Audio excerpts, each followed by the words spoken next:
आज दिनांक 7 मे. आजच्या प्रवचनाचा विषय देहबुद्धीचा त्याग करावा. मानाला कारण अभिमान होय. मी मोठा असे मनाने घेतले म्हणजे मानाची गरज लागते. हा अभिमानच भगवंताच्या आणि आपल्यामध्ये आड येतो.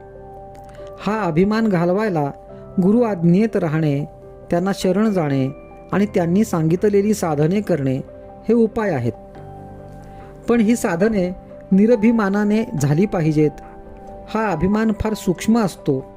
मी गुरु आज्ञेत राहतो, त्यांनी सांगितलेली साधने करतो, आता माझा अभिमान गेला, हे म्हणणे सुद्धा अभिमानाचेच बोलणे होय. खरे पाहता अभिमान बाळगण्यासारखे आपल्याजवळ आहे तरी काय? शक्ती की पैसा की कीर्ती?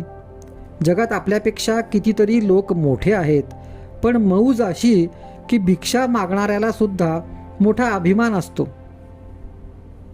मी अमक्याच्या इथे भिक्षेला गेलो होतो, त्याने मला हट्ट म्हटले, तेव्हापासून त्याचा उंबरठा नाही चढलो मी, असे तो म्हणतो. तेव्हा हा अभिमान आणि अपमान ही काय चीज आहे याचा शोध आपण घ्यायला पाहिजे. याला अगदी मूळ कारण देहबुद्धी. ही देहबुद्धी नाहीशी झाली पाहिजे.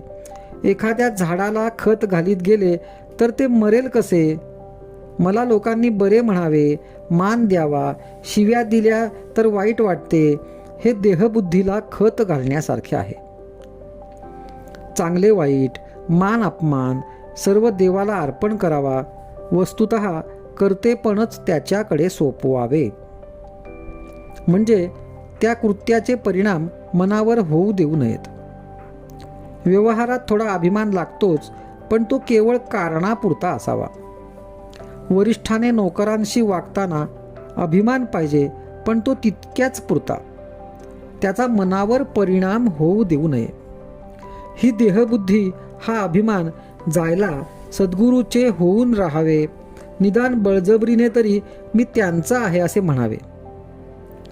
सद्गुरू तुम्हाला नकळत तुमचा अभिमान दूर करतील. परमार्थात संतांचेच ऐकण्यात महत्त्व आहे. तेथे आईबापांचे का ऐकू नये? तर ज्याचे मन त्याच्या ताब्यात आहे, ज्याचे मन स्थिर झाले आहे, किंवा ज्याचे मन नेहमी भगवंतापाशी आहे, अशाचेच ऐकण्यात विशेष आहे. आपल्या देहबुद्धीची तऱ्हा मोठी विलक्षण असते. सगुणोपासना आपल्या सवयीच्या आड येते, म्हणून मनुष्य ती करीत नाही. फारच सोपे म्हणून तो भगवंताचे नाम घेत नाही, आणि फुकट काय जेवायला घालायचे म्हणून तो अन्नदान करीत नाही. असा मनुष्य फुकटच जायचा. देहबुद्धीला ताळ्यावर आणण्यासाठी संतांच्या ग्रंथांच्या वाचनाची गरज आहे. पहाट झाली की थोडा उजेड, थोडा अंधार असतो, त्याप्रमाणे सध्या आपली स्थिती आहे. देहबुद्धीच्या अंधारात भगवंताच्या स्मरणाचा किंचित उजेड आहे.